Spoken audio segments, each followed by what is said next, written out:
French വമ്പന്മാരായ PSG തുടർച്ചയായ രണ്ടാം തവണയും ചാമ്പ്യൻസ് ലീഗ് ഉയർത്തുമ്പോൾ വിറ്റിഞ്ഞയും യാവോ നെവസുമാണ് മധ്യനിര ഭരിച്ചത്. എണ്ണയിട്ട യന്ത്രം പോലെ പ്രവർത്തിച്ച വിറ്റിഞ്ഞ തന്നെയായിരുന്നു കളിയിലെ താരം. പ്രീമിയർ ലീഗിൽ ഒരു സീസണിലെ ഏറ്റവും കൂടുതൽ അസിസ്റ്റുകൾ, പ്ലെയർ ഓഫ് ദി സീസൺ പുരസ്കാരം, മിന്നും ഫോമിലാണ് ബ്രൂണോ ഫെർണാണ്ടസ്. കൈവിട്ട മത്സരങ്ങളുടെ ഗതി പോലും തിരിക്കാൻ കഴിവുള്ള ബെർണാഡോ സിൽവയും ചേരുമ്പോൾ ലോകത്തിലെ ശക്തമായ മധ്യനിര. എന്നാൽ കോങ്കോയ്ക്കെതിരെ കണ്ടത് കളിമെനയാൻ മറന്നുപോയ മധ്യനിരയെയാണ്.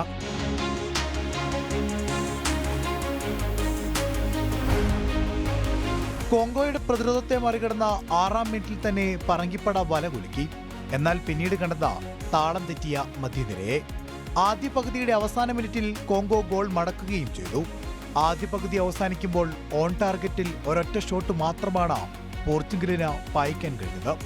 മധ്യനിരയിൽ പലപ്പോഴും അനായാസമായി കോങ്കോ പന്തെടുത്തു.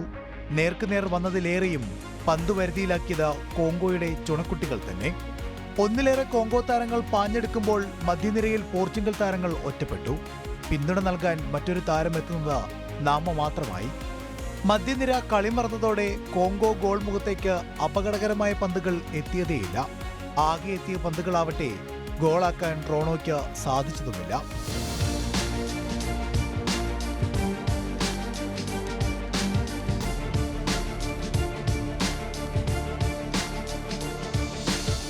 മധ്യനിരയുടെ ഒത്തിണക്കമില്ലായ്മ മത്സരത്തിലുടനീളം പ്രകടമായിരുന്നു. ബ്രൂണോ പലപ്പോഴും പന്തുകൾക്കായി അലമുറയിട്ടെങ്കിലും നീക്കങ്ങൾ കോങ്കോ ഗോൾമുഖത്ത് അപകടം വിധിച്ചില്ല. കോങ്കോയുടെ പ്രത്യാക്രമണങ്ങൾക്ക് തടയിടാനും മധ്യനിര പരാജയപ്പെട്ടു. വിറ്റിഞ്ഞെ പിൻവലിച്ചെങ്കിലും പാസുകളിൽ മാത്രമായി പോർച്ചുഗൽ മത്സരം അവസാനിച്ചു. ത്രൂ ബോളുകൾക്ക് പേരുകേട്ട മധ്യനിരയിൽ നിന്ന് മികച്ചൊരു ക്രോസ് പോലും രണ്ടാം പകുതിയിലെത്തിയില്ല. ഓൺ ടാർഗറ്റിൽ ആകെ പായിച്ചത് 3 ഷോട്ടുകൾ മാത്രം. 769 പാസുകൾ പൂർത്തിയാക്കിയത് മാത്രമാണ് പിന്നെയും പറയാനുള്ളത്. താരങ്ങളുടെ ഒത്തിണക്കത്തിലടക്കം പോർച്ചുഗലിന് ഇനിയുമേറെ ചെയ്യാനുണ്ടെന്നത് വ്യക്തം. അല്ലെങ്കിൽ ലോകോത്തര ടീമുമായി വേഗം തന്നെ മടങ്ങേണ്ടി വരും പറങ്കിപ്പടയ്ക്ക്.